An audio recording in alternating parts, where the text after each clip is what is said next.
I'm Father D. And I'm Phil. And we're the robe and the suit. A Christian podcast combining varying perspective and a witty debate on the impact of the Orthodox WORD on everyday life.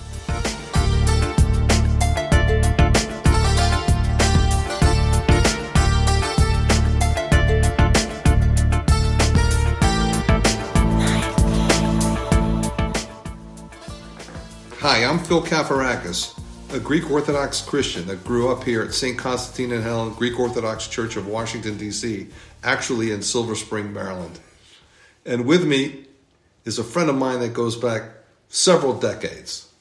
I'm Father Demetrios James Lee, and I'm a Greek Orthodox priest of Washington, D.C., and I've been serving Saints Constantine and Helen for the last 3 years. And now Phil and I have reunited after being friends of over 20 years, but we'll get into that later. It's quite a story. We're back to a new crossroads, my friend. Sir. Life is a circle. It certainly is. And tell us a little bit about how you ended up going into this incredible journey, becoming a priest. Well, short version or long version? We're going to start with the short, because I'm sure throughout the episodes we'll pick up on the long. All right. Well, the listeners don't know me yet, but my motto is less is more. So I'm going to give you the 50,000-foot view, Phil. Terrific. Yeah. I'm originally from a little place called Sheboygan, Wisconsin, and born to Greek Orthodox parents, raised in the church of St. Spiridon, built in 1906, believe it or not, in Sheboygan, Wisconsin. The patron saint of my father's home island, Kerkira. Kerkira, an amazing saint, an amazing island, a beautiful island. And I was always a part of the church. And when I was about 17 or so, I would say, I guess I received the call to the priesthood, and it was sort of taken out of my hands that the big guy said, look, this is what I want you to do. I want you to be a priest. And as a young man, I said, okay, well, I don't really know what that means, but let me find out. So I made some phone calls. What's the seminary thing? Go to Boston, Brookline, Massachusetts, study there for 7 years. Went from 2000 to 2007. And graduated and moved to Baltimore. And my journey from Baltimore, which coincidentally, Phil and I, our families and our paths we've crossed paths in 2000. Yes. And then again in 2007 when I moved to Baltimore. And then again in 2011 when I went to St. Sophia, and now in 2020 of Saints Constantine and Helen. So we've got a lot to talk about. We do.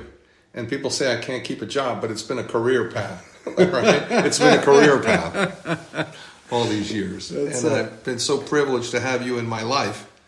And this notion of calling is interesting because you hear about it all the time. But for me, I've been in the food business for 40 years as an executive at various food manufacturing companies. That's allowed me to travel the globe. Kathy and I, my childhood sweetheart, from this parish, St. Constantine and Helen, have 4 incredible kids, but over a course of 40 years, we've moved more than 18 times and have been in more than 16 Greek Orthodox parishes across this country. So you've seen it all. We've seen it all. The good, the bad, and the not so bad. Well, as Greeks, we love our tradition, we love our heritage, and there's a lot that you can't do without. And that was very early part of my life, as it was instilled in me as actually an immigrant who came to St. Constantine and Helen in 1963. I went to Greek school here, and that's why it's such a big part of my life. Well, and didn't you go to the Reverend Daniel's Day School? Yes. That was part of Saints Constantine and Helen? Yes, it was the Reverend Thomas Daniel's Greek Orthodox parochial school of St. Constantine and Helen in Washington, D.C. Now, write that down when they ask you where you went to elementary school. But this parish means so much to me because I, too, have returned. You know, my career has allowed me to come back home. I still travel a lot. I still see the world. And there's days when I need to have my peace and quiet, and I need to figure out, like, what am I doing in this life? And that Sunday is that day. Amen. So I think it's terrific because I come to church on Sundays. Everybody knows where I am this Sunday across my entire, corporate family and friends. Phil likes to sit in the front, well, not quite the front pew, about 3 rows back on the left side. If you're facing the congregation, he's got his seat, he's got his pew, he's there every Sunday. I can attest to that. The suit. Suited out, brother. Suited up. And my mother and my wife still influence that. But it was terrific that you and I have reconnected in such an incredible new way. Yeah. To drive this new ministry. You want to talk a little bit about that? Sure. And how this came about and why we're doing this? Well, let's go back to 2000. I'm a young seminarian. Yes. I'm literally 1 or 2 years into my schooling, and they send me to a Chicago youth camp.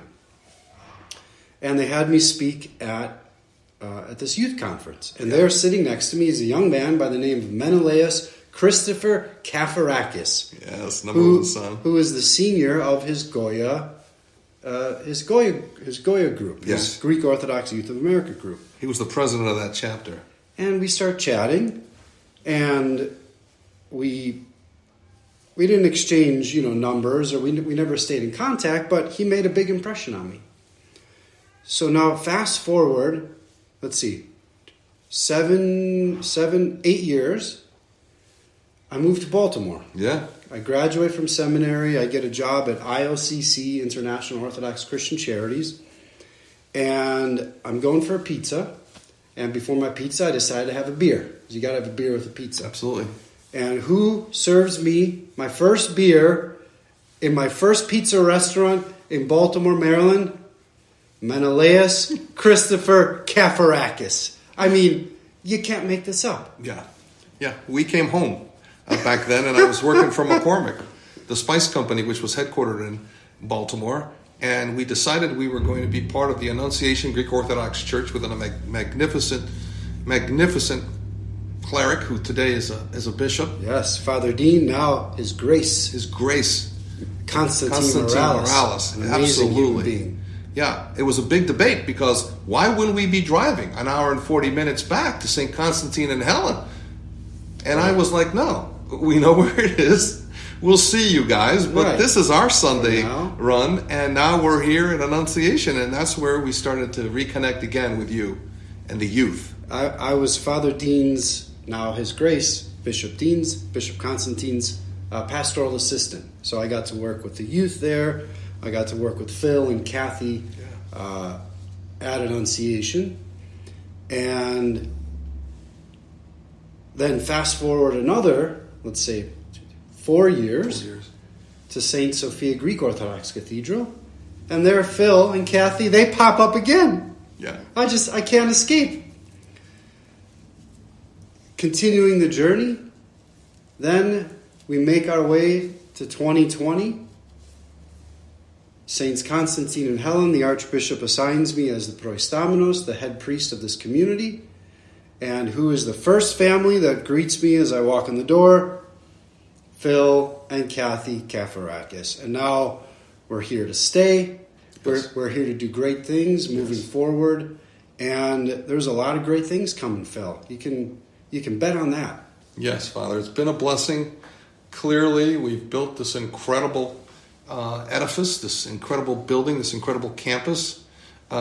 This community is more than 100 years old, continues to grow. There's next generations coming through here. We're very privileged to have you lead us as we now open the door to a tremendous, variety of ministries. And I'm just thrilled to begin the journey on this media ministry. That's it. This is all new that we've opened up. Do you want to tell everybody what we're about to do? Yeah. Well, I don't really know. Okay? I passed it on to you, all right, but we're going to do our best. Yes, Okay? yes. No, I'm kidding.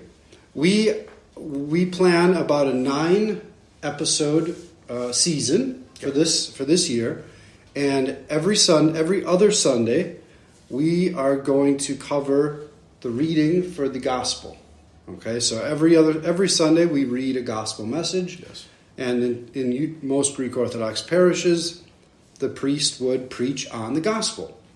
So in this podcast, we're going to take the gospel reading from a particular Sunday, and Phil and I are going to break down that gospel reading in layman's terms, in easily digestible material, something that you can chew on, something that you can think about, and we're going to engage. We're going to debate. We might argue.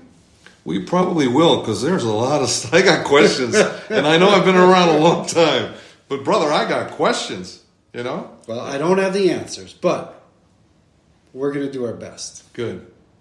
I think there's a lot to be heard, a lot to be said, and I think it's going to be an absolutely wonderful learning experience for both of us as we get feedback, and we put this baby on the road one day as we continue to speak to the congregation, all our friends, and be able to question what the Word means to us individually and collectively on every Sunday, deepening our connection to Christ, improving our life. From two different perspectives, the robe and the suit, but I think we're going to find that place in the middle, that place that has common ground, and I think that by looking at our differences, but also the similarities, people are going to they're going to listen and hear and maybe have a fresh perspective. Yeah, for sure.